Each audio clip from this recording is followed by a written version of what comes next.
ने महत्वपूर्ण योगदान दिया अधिकारी का।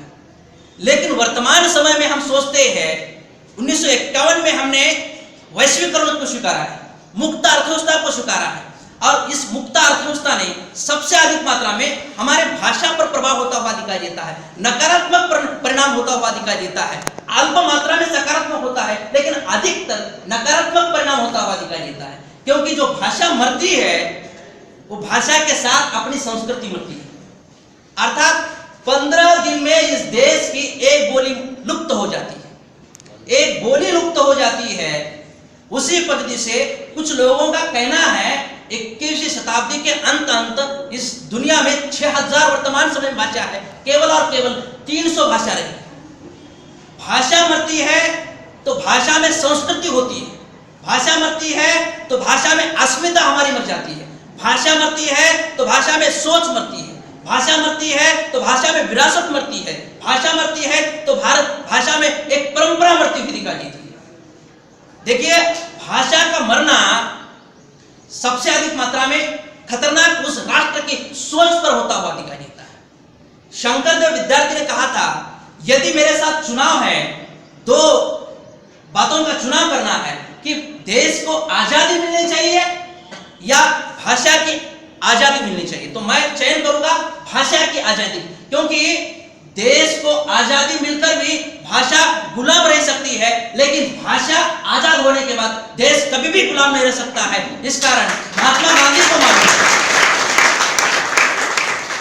देखिए, मैक्स मुलर बहुत बड़ा भाषा विद्य था, उसने भी कहा था कि दुनिया में सबसे प्रारंभ में संस्कृति का जन्म किस राष्ट्र में हो चुका है, तो इस भारत में हो चुका है। यह भूमि दुनिया में कहीं स्वर्ग है तो इस भारत में है। अर्थात इस देश की सांस्कृतिक विरासत, सांस्कृतिक परंपरा हजारों सालों की है।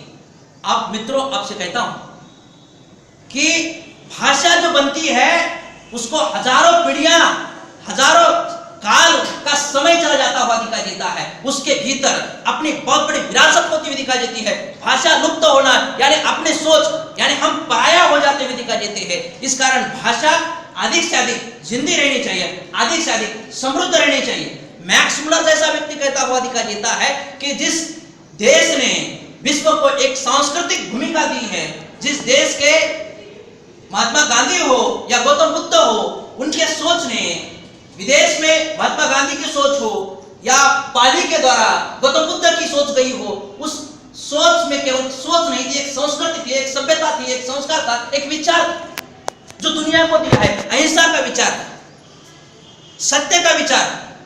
महात्मा गांधी हो, गौतम बुद्ध हो, इनका कहना था कि माँ, मिट्टी, मातृभाषा और राष्ट्रभाषा जिस राष्ट्र में अधिक समृद्ध रहती हुई दिखाई देती है, उस राष्ट्र का मनुष्य, उस राष्ट्र की सोच, उस राष्ट्र का विचार, उस राष्ट्र की अर्थव्यवस्था अधिक से अधिक समृद्ध होती हुई दिखाई देती है। लेकिन वैश्वीकरण ने इस भाषा पर अधिक से अधिक परिणाम होता हुआ दिखाई देता है। यदि देखिए कि हम अंग्रेजी का नकार नहीं करते, अंग्रेजी का नकार करना भी नहीं चाहिए। पंडित जवाहरलाल नेहरू ने कहा था कि वो एक खिड़की है, क्योंकि खिड़की बंद करेंगे तो हवा आना बंद हो जाएगी, नया विचार हमें नहीं मिलेगा। इस कारण हिंदी के भाषिक व्यक्ति ने या भारतीय भाषिक व्यक्ति ने अंग्रेजी से नफरत नहीं करनी चाहिए। अंग्रेजी में जो बातें अच्छी हो वो बातें लेनी चाहिए, क्योंकि अच्छी बातें स्वीकारने से अपनी भाषा की पाचन क्षमता होती है, वह बढ़ जाती हुई दिखाई देती है। क्योंकि हम यदि दूसरे भाषा के प्रति दुराग्रह रखेंगे तो हमारी भाषा अधिक समृद्ध नहीं होगी, जिस पद्धति से इस देश के संस्कृत का हो चुका है। क्योंकि संस्कृत एक ऐसी भाषा है जिस भाषा में दुनिया का एक भी शब्द नहीं है, लेकिन दुनिया की ऐसी एक भी भाषा नहीं जिस भाषा में अन्य भाषा के शब्द नहीं। इस कारण अंग्रेजी से नफरत नहीं करना चाहिए, बल्कि अंग्रेजी संस्कृति है। देखिए कि डॉक्टर मेकाले ने कहा था कि हिंदुस्तान के लोगों को अंग्रेजी माध्यम से शिक्षा मिलनी चाहिए, अंग्रेजी माध्यम से शिक्षा मिलनी चाहिए। क्यों? लेकिन एल्फिंस्टन का कहना था कि व्यक्तियों को या बालपन में विशेषता उस बालक के मातृभाषा में ही शिक्षा मिलनी चाहिए। एल्फिंस्टन का कहना था कि बालक के मातृभाषा में शिक्षा मिलनी चाहिए। लेकिन आज अंग्रेजी स्कूल इतनी मात्रा में बढ़ी हुई दिखाई देती है, मुझे लग रहा है कि 50 साल के बाद माँ को मराठी नहीं आएगी, माँ को हिंदी नहीं आएगी, माँ अपने बच्चे के साथ अंग्रेजी बात करेगी, तो इस देश की मातृभाषा कौन सी हो जाएगी? अर्थात हमने भाषा के प्रति अधिक सतर्क रखना चाहिए, सतर्क रहना चाहिए और अपने भाषा को अधिक समृद्ध करना चाहिए। देखिए, अपने भीतर यदि ऊर्जा है तो भाषा के भीतर अपने आप ऊर्जा आती है, अपने भीतर ऊर्जा है तो भाषा के भीतर ऊर्जा आती है। अर्थात भाषा को समृद्ध अपना अंतरंग करता है, भाषा को सौंदर्यशाली अंतरंग करता है, भाषा के भीतर नया विचार अंतरंग लाता है, भाषा को विशेषता अंतरंग ही दृष्टि देता हुआ दिखाई देता है, क्योंकि वस्तु में सौंदर्य नहीं होता है, व्यक्ति के दृष्टि में सौंदर्य होता हुआ दिखाई देता है। इसी कारण हम बारीकाई से सोचना चाहिए और अपने भाषा के प्रति सतर्क सचेत रहना चाहिए। देखिए, अलास्का इस राष्ट्र में 20 भाषाएं थी, वर्तमान समय में कितनी बची है? 2 भाषाएं बची। आयरिश इंग्लैंड से चली चुकी है। यूनेस्को ने बहुत बड़ा प्रोजेक्ट हाथ में लिया है। उनका कहना है जहां जहां जो जो भाषा मर रही है उसके संवर्धन के लिए काम करना चाहिए। समझ लीजिए कि कई भाषा में ऐसे है कि जिस भाषा में 1-2 परिवार रह चुके हैं, 2 परिवार यदि चले जाएंगे तो भाषा नहीं रहेगी ना, भाषा नहीं रहेगी। तो इसका अर्थ यह है कि यूनेस्को का कहना है कि इस दुनिया में अधिक से अधिक विभिन्न संस्कृतियां रहनी चाहिए। जब विभिन्न संस्कृतियां रहेगी तो इस देश में एक रास्ता नहीं आएगी, क्योंकि वर्तमान समय में अधिक से अधिक मनुष्य दुखी क्यों हो रहा है? मनुष्य के जीवन में एक रास्ता आई हुई दिखाई देती है। भाषा अधिक रहेगी, बहुसांस्कृतिकता रहेगी, बहुविविधता रहेगी, भाषा के समृद्धि के लिए महत्वपूर्ण माध्यम काम करती हुई दिखाई देती है। इस देश में दक्खनी भाषा थी, गुलबर्गा हो या अन्य जगह दक्खनी थी। जिस दक्खनी संस्कृति में, जिसको हम गंगा जमुना संस्कृति कहते हैं, जिसमें हिंदू और मुसलमान दोनों का एक समन्वय था विचारों का आधार पर। जब हमारी पहली जनगणना हुई तो उस जनगणना में यह बताया था कि उस समय 2 लाख लोग दक्खनी भाषा बोलते हैं, लेकिन वर्तमान समय में इस बीते जनगणना से देखेंगे तो वहां केवल सैकड़ों रुपयों की में संख्या रह चुकी है दक्खनी हिंदी की। सभी मुस्लिम जो दक्खनी हिंदी की है तो बोलते तो दक्खनी हिंदी में, लेकिन जनगणना में उर्दू लिखते हैं। उर्दू कौन बात करता है? तो उर्दू में विशेषता जो मुल्ला मौलवी में होते हैं वही बात करते हुए दिखाई देते हैं। यानी मूलतः ये बोलियां जो मर चुकी है, दुनिया में एक अकेली भाषा है कि जो भाषा से बोली बन चुकी है, जिसका नाम है दक्खनी। वैसे बोली से भाषाएं बनती है दुनिया में, बोली से भाषा बनती है, लेकिन यहाँ लोगों ने अपने अपने नकारात्मक दृष्टि से सोच रखने से दक्कनी भाषा आज जिसमें भीतर में एक समन्वयात्मक संस्कृति है, गंगा जमुना की संस्कृति है, इस देश को अखंड रखने के लिए, इसी कारण तो महात्मा गांधी ने हिंदुस्तानी भाषा को स्वीकार किया। इस हिंदुस्तानी भाषा में उर्दू भी थी और जिस खड़ी बोली थी, दोनों का समन्वयात्मक रूप था। समन्वयात्मक रूप के कारण इसमें अधिक से अधिक विचार के आधार पर, सोच के आधार पर, सहिष्णुता के आधार पर समन्वय होता हुआ दिखाई देता है। लेकिन ग्लोबलाइजेशन में वर्तमान समय में इसका परिणाम इतना हो चुका है, एक लड़के ने आगे कहा है, हिस्ट्री का लेक्चर इंटरेस्टेड हुआ। क्या कहा? हिस्ट्री का लेक्चर इंटरेस्टेड हुआ। इसमें कारक का हुआ क्रिया, 2 ही शब्द झंडे जैसे हिंदी के दिखाई दे रहे हैं, लेकिन बाकी सब अंग्रेजी। यानी ट्रेन लेट आया, यहां स्त्रीलिंग को पुल्लिंग कर दिया, ट्रेन लेट आया, अधिक से अधिक अंग्रेजी शब्द बोलते हैं। हम महाविद्यालय में देर नहीं आते, लेट आते। हम छुट्टी पर नहीं जाते, हम लीव पर जाते, हम वेतन नहीं उठाते, हम पेमेंट उठाते, हम मूलतः सभ्यता को आचरण नहीं करते हैं, हम मैनर्स को स्वीकारते हैं। हम माँ बाप हमारे पास नहीं है, हमारे पास क्या है? Mummy daddy. हमारे पास मम्मी डैडी है, यानी हम वचन को स्वीकार नहीं करते हैं, हम प्रॉमिस को मानते हैं। यानी आज इतनी मात्रा में पल पल पर अब देखिए कि कई बार विशेषता लड़के की तुलना में लड़कियां अधिक से अधिक अंग्रेजी बोलती है, हिंदी बोलते समय, मराठी बोलते समय बट लगातार शब्द प्रयोग करती है। यानी ये जो हम अंग्रेजी शब्द का प्रयोग करते हैं, एक तो आप अंग्रेजी पूर्णता बोले या आप हिंदी में या मराठी में किसी भाषा हो, एक भाषा में यदि उस भाषा में शब्द नहीं है तो स्वीकार करें, शब्द है तो अपने ही भाषा का शब्द स्वीकार करें। इसका अर्थ तो दूसरे भाषा के प्रति नकारात्मक भाव नहीं है।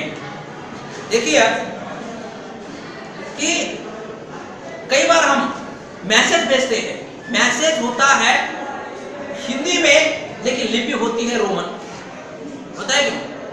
कक्षा में बैठे बैठे टीचर आगे पढ़ाता है और पीछे कई बार बैठे बैठे हम क्या करते हैं, हिंदी में मैसेज भेजते हैं, लेकिन लिपि कौन सी होती है? रोमन लिपि होती है। यानी हम हमारे लिपि को नहीं छोड़ना चाहिए। लिपि कैसी है? तो हृदय यानी भाषा है और लिपि यानी देह है, अर्थात बिना देह की आत्मा नहीं रहती। इस कारण भाषा और लिपि महत्वपूर्ण है, क्योंकि उर्दू ने यदि देवनागरी लिपि स्वीकारी होती तो आज उर्दू भारत के अन्य भाषा से अलग अलग न पड़ी होती, क्योंकि हमने क्या किया है, उसकी लिपि अलग कर दी है, उसका परिणाम हो चुका है, उसके मिथक हो, उसके प्रतीक हो, उसके बिंब हो, हमने फारसी से लिए, अरबी से लिए। मैं अरबी फारसी को नकारता नहीं है, क्योंकि हमारे भाषा में भी कई बार अरबी फारसी के शब्द आते हैं। किसी शब्द को अभद्र करना है तो उसके लिए फारसी में एक शब्द है बे, अक्ल वाला है तो बेअक्ल वाला, बेमूर्ख, बेनालायक, अर्थात वहां पर क्या है, किसी शब्द को भ्रष्ट करना है तो वह फारसी में प्रयोग किया जाता है। तो इसका अर्थ हम भी उसका प्रयोग मराठी में करते हैं, हिंदी में करते हैं। फारसी के प्रति कोई नकारात्मक भाव नहीं दिखाई देता है, लेकिन मूल बात है लिपि का। हमने लिपि के बारे में सोचना चाहिए। मैं एनएसएस में एक भाषण देने के लिए चला गया था, तो एक लड़के तो मैंने कोई प्रश्न किया कि हम विशेषतः हम अकेले में अपने से ही बात ज्यादा करते हैं ना, तो मैंने उससे पूछा कि आप सबसे अधिक मात्रा में बात किससे करते हैं? तो उसने कहा कि हम अधिक से अधिक बात लवर से करते हैं। मैंने उससे पूछा कि लवर अर्थात तुम पुल्लिंग हो कि स्त्रीलिंग हो? उस लड़के ने कहा ऐसा क्यों कह रहे मुझे? हम शब्द का अर्थ नहीं जानते हैं और अंग्रेजी में धड़ल्ले शब्द प्रयोग करते हैं, लेकिन मराठी शब्द उच्चारित नहीं करते। लवर का अर्थ क्या होता है? प्रिय का होता है ना? प्रिय कर, मैं बोला तो प्रिय कर से बात करता है क्या? यानी हम एक लड़का एक लड़के से बात थोड़े करता है, अर्थात हम जानते नहीं है, हम बिलीवर से बात करें, लवर से बात नहीं करें, लेकिन हम बात करते हैं। यानी मूल बात यह है कि हम बिना जाने, बिना पहचाने, बिना सोचे, बिना समझे हम शब्दों का चयन करते हैं। इस कारण हम कभी भी मूलतः भाषा और एक बात यह है कि आज हिंदी फिल्म सिटी हो, हिंदी फिल्म सिटी के बड़े बड़े नामी गिरामी लोग हैं जो बड़ी बड़ी फिल्म मार्केट में लाते हैं, पैसा कमाते हैं, लेकिन जब उनका साक्षात्कार लेते हैं तो फराटेदार अंग्रेजी बोलते हैं। यानी आपको पैसे चाहिए हिंदी में, बात चाहिए मराठी अंग्रेजी में। यानी अंग्रेजी आप पर इतनी हावी है कि आप कभी भी एकादा वाक्य में एकादा शब्द हिंदी रखते हैं, बाकी सभी अंग्रेजी बोलते हुए दिखाई देते हैं। अर्थात टीचर ने भी, शिक्षक ने भी जिस भाषा की रोटी खाता है उस भाषा के साथ प्रतिबद्ध रखना चाहिए, उस भाषा के साथ प्रतिबद्ध रखना चाहिए। और हर हिंदी के अध्यापक ने हिंदी के अध्यापक के साथ हिंदी में ही वार्तालाप करनी चाहिए, अपने छात्रों के साथ हिंदी में वार्तालाप करनी चाहिए, क्योंकि भाषा आदत के कारण सुधरती हुई दिखाई देती है, लेकिन हम अधिक से अधिक अंग्रेजी के प्रभाव में चले हुए दिखाई देते हैं। विशेषतः आज विज्ञापन की भाषा है, विज्ञापन की भाषा में हिंदी है, लेकिन विज्ञापन की भाषा अधिक से अधिक आभासी भाषा है, आभासी भाषा है। देखिए यार, कोई लड़की विज्ञापन करते समय यहाँ हाथ में साबुन लगाती है और चेहरा गोरा दिखाते हैं, साबुन यहाँ चेहरा गोरा। यानी विज्ञापन को हम बारीकाई से देखना चाहिए, उसकी भाषा को समझे, उसकी भाषा अच्छी होती है, लेकिन हमें आभासी दुनिया को लेकर छोड़ देती है। इस बारे में हमने भाषिक दृष्टि से सोचना चाहिए। विज्ञापन एक मार्केटिंग कला है, विज्ञापन एक मार्केटिंग की कला है, वो अच्छी बात, विज्ञापन होना चाहिए, विज्ञापन करना ही चाहिए। आपको एक छोटी सी बात बताता हूं। विज्ञापन करते समय एक महाविद्यालय में चाय पीते बैठा था और दयानंद महाविद्यालय के एक लड़का और एक लड़की अगरबत्ती लेकर आए और उसका वो विज्ञापन किया। वो लड़की और लड़के ने इतनी बढ़िया ढंग से हमारे सामने अपने वस्तु का प्रेजेंटेशन किया, विज्ञापन किया।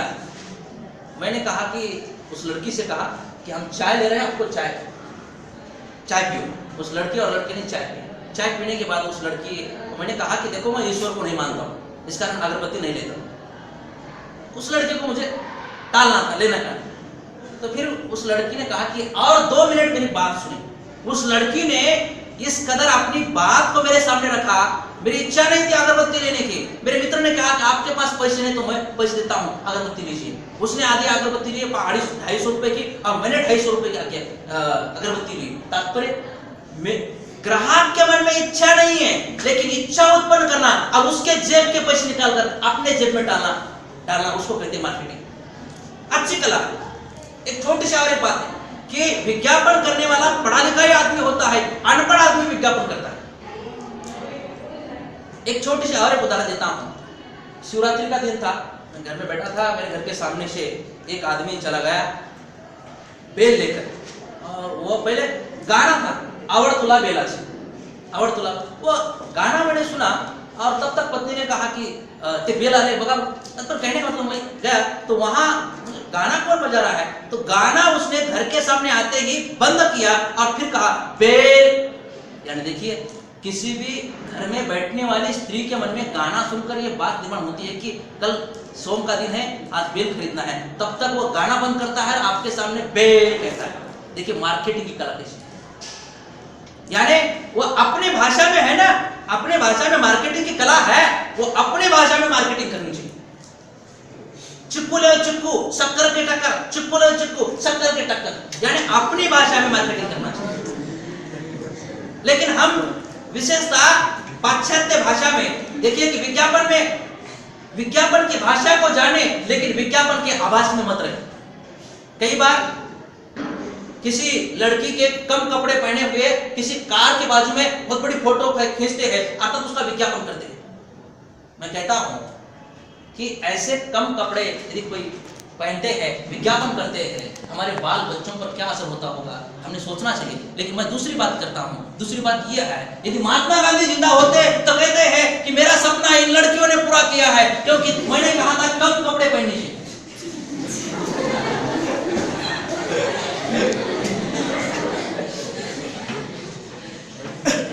देखिए हमारे देश में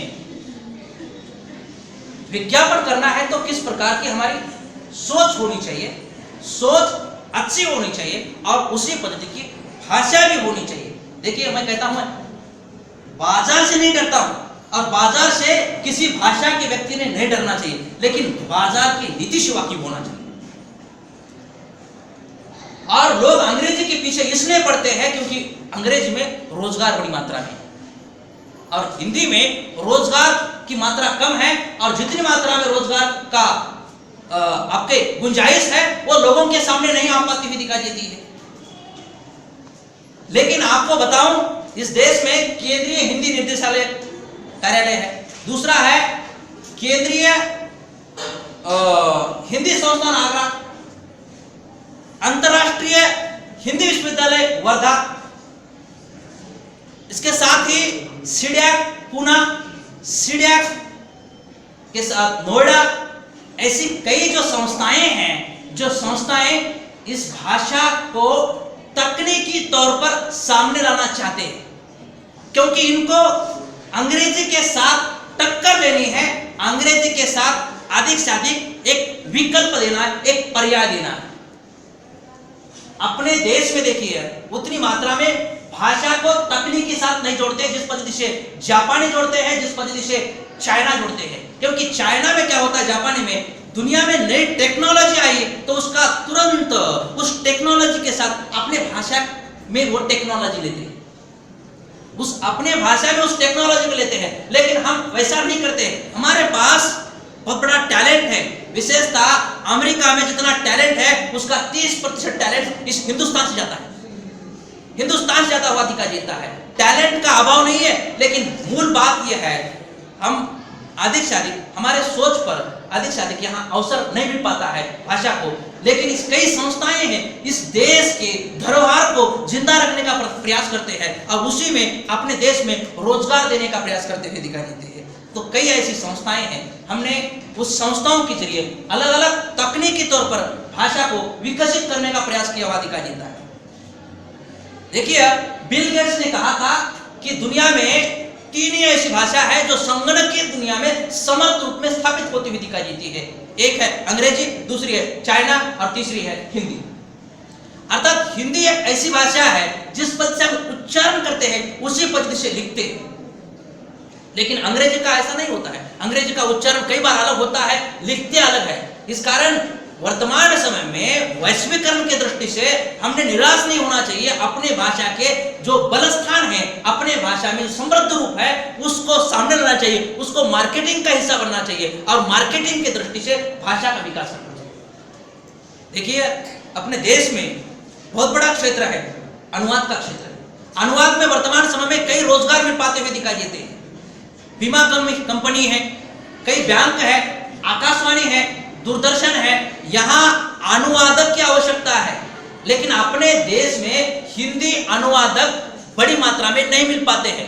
अपने यहाँ हम बीए करते हैं, एमए करते हैं, एमफिल होता है, पीएचडी होता है, नेट सेट होता है, नौकरी नहीं मिल पाती।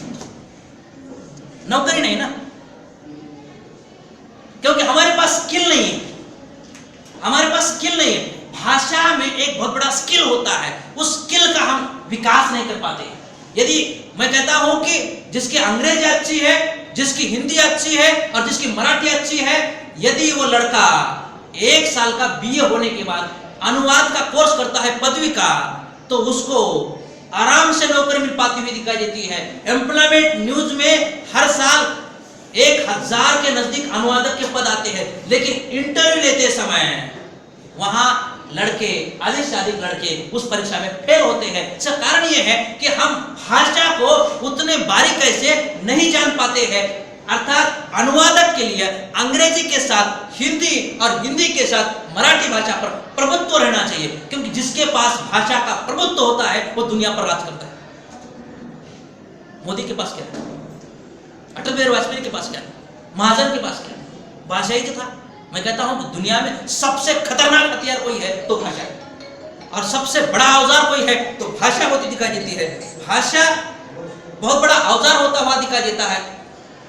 उस औजार का हमने इस्तेमाल करना चाहिए। यदि अनुवादक की पदवी आपको पूरी करनी है तो आप हैदराबाद यूनिवर्सिटी में 1 साल की पदवी का है, कोल्हापुर यूनिवर्सिटी में 1 साल की पदवी का है, वर्धा यूनिवर्सिटी में 1 साल की पदवी का है। यदि वो कोर्स करेंगे तो आपको नौकरी मिलेगी, लेकिन नौकरी मिलेगी, लेकिन आपको अधिक से अधिक श्रम करना पड़ेगा, और श्रम करने के बाद पारिश्रमिक आपको उतना ही मिल पाता हुआ दिखाई देता है। अनुवाद के क्षेत्र में हो, विज्ञापन के क्षेत्र में हो, समाचार पत्र के क्षेत्र में हो। आज समाचार पत्र में एक समय था, डॉक्टर बाबा साहेब अम्बेडकर बहिष्कृत भारत, मूक नायक, सुधारक था, अगरकर का, महात्मा गांधी का यंग इंडिया था। यानी कई लोगों ने तत्कालीन समय में ये जो समाचार पत्र थे एक मिशन के रूप में काम करते थे, लेकिन वर्तमान समय में कमीशन आ चुका है। आज सभी समाचार पत्र देखिए, किसी अलग अलग पार्टियों के समाचार पत्र है। पढ़ते समय हमें बड़ा दुख होता हुआ दिखाई देता है। एक आधा लोकसत्ता जैसा समाचार पत्र है जो अधिक तटस्थ रहता हुआ दिखाई देता है, लेकिन मैं कहता हूं कि समाचार की दुनिया में बहुत बड़ी आपको रोजी रोटी मिलने का अवसर होता हुआ दिखाई देता है। उस दृष्टि से हमने प्रयास करना चाहिए। आपको उदाहरण के लिए बताता हूं, बीए 3rd ईयर में पढ़ने वाले 3 लड़के थे। 3 लड़के थे कहां? मद्रास में। और जब मद्रास में जब अंग्रेज थे तो उस समय अंग्रेजों ने एक न्यायाधीश को हिंदुस्तानी व्यक्ति का चयन किया हुआ दिखाई देता है। हिंदुस्तानी व्यक्ति का चयन करने के बाद वहां के समाचार पत्रों में आया मद्रास के, क्या अंग्रेज कोई व्यक्ति नहीं था कि जो हिंदुस्तानी व्यक्ति को अपने न्यायाधीश के रूप में चुना? सभी समाचार पत्रों में बात आ चुकी। लेकिन यदि छात्रों के मन में अपने राष्ट्र के प्रति अस्मिता निर्माण है तो वहां 3 छात्रों को लगा कि हम इसका विरोध क्यों नहीं करेंगे, इसके लिए हमारे पास क्या विकल्प है। तो उनके सामने कोई विकल्प नहीं था, तो उन्होंने कहा कि हम 3 छात्र मिलकर एक समाचार पत्र प्रारंभ करेंगे, समाचार पत्र खोलेंगे। तो वहां उनके पास पैसे नहीं थे, तो 3 लड़कों ने टीवाई के 3 लड़कों ने मिलकर ₹2.25 इकट्ठा किए और ₹2.25 का द हिंदू समाचार पत्र निकाला। और जो समाचार पत्र आज इस देश में सबसे टॉप का समाचार पत्र है, गोविंद तलवलकर ने एक किताब लिखी हुई दिखाई देती है। उस किताब में उन्होंने उल्लेख किया हुआ दिखाई देता है, भारत का केवल और केवल एक समाचार पत्र है कि जो हिंदू है, जो दुनिया के सारे खबरों से वाकिफ होता हुआ दिखाई देता है, वह एक दृष्टि देता हुआ दिखाई देता है, एक सोच देता हुआ दिखाई देता है। इस कारण वर्तमान समय में समाचार पत्र में बहुत बड़ा विश्व है, बहुत बड़ा विश्व है कि वर्तमान समय में शोध पत्रिकारिता होनी चाहिए, खोज पत्रकारिता होनी चाहिए। खोज पत्रकारिता बहुत महत्वपूर्ण होती है। पुतिन है रशिया का, तो पुतिन ने चेचेनिया लोगों को अधिक से अधिक भड़काकर चुनाव में जीत कर आने का षड्यंत्र रखा हुआ था, उसको सारी दुनिया के सामने समाचार पत्र ने खोलकर रखा हुआ दिखाई। देखिए, समाचार पत्र के साथ पटकथा लेखन में भी अवसर है। हमारे गांव के लड़के छोटी छोटी कथाएं लिखते हैं, लेकिन पटकथा नहीं जानते। जो कथा होती है, सर कथाकार है, सर कथाकार है, तो ये इन कथा को पटकथा के रूप में बनाना है। तो पटकथा बनाना एक शैली होती हुई दिखाई देती है, उसको संवाद में डालना, उसको पटकथा के रूप में बनाना बहुत जरूरी है। अमेरिका में कई पटकथा के एमए या अलग अलग प्रकार के 1 साल के 2 साल के कोर्सेस होते हुए दिखाई देते हैं, लेकिन हमारे यहाँ नहीं है। हमारे यहाँ देखिए, मनोहर श्याम जोशी की एक किताब, अकेली किताब है, जो पटकथा पर गंभीरता से लेकर दिया हुआ दिखाई देता है, लेकिन हमारे पास पटकथा की जानकारी नहीं है, पटकथा का मार्गदर्शन नहीं है, पटकथा का प्रशिक्षण नहीं, और हमारे पाठ्यक्रम में पटकथा नहीं।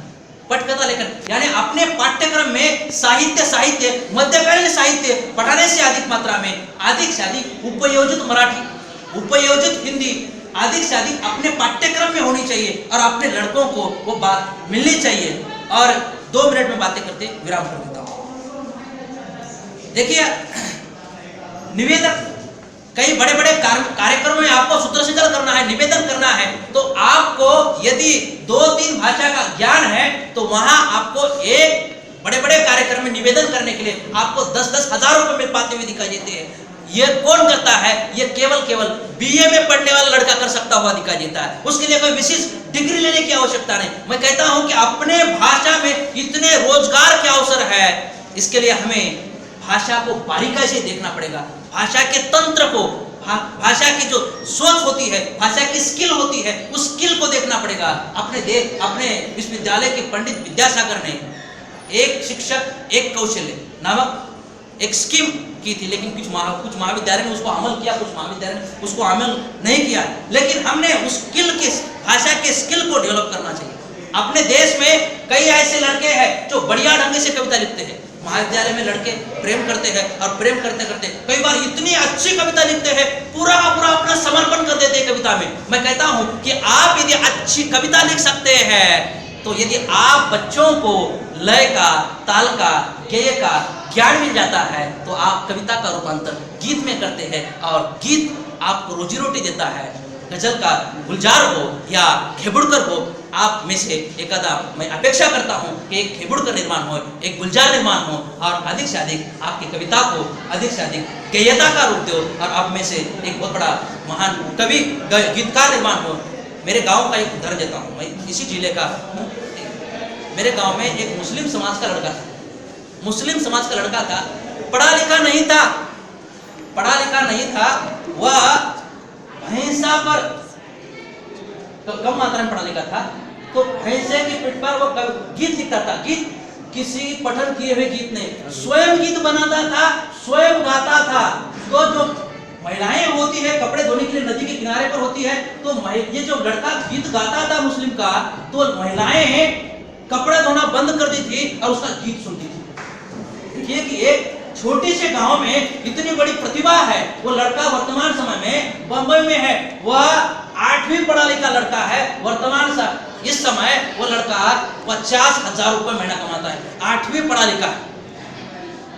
यानी आप कितना पढ़ते हैं, इससे अधिक मात्रा में भाषा को कैसा जानते हैं, भाषा का उपयोग कैसा करते हैं अपने जीवन के लिए। भाषा के द्वारा रोटी, यदि आपके पास शिक्षा है, भाषा है उसका रूपांतर धन में करने के लिए नहीं आतंकवादी का देता है, रोजगार नहीं मिलेगा, और रोजगार नहीं मिलेगा तो आपके सामने कई प्रश्न चिन्ह खड़े हो जाएंगे। इसीलिए मैं यहीं पर विराम देता हूं, क्योंकि देखिए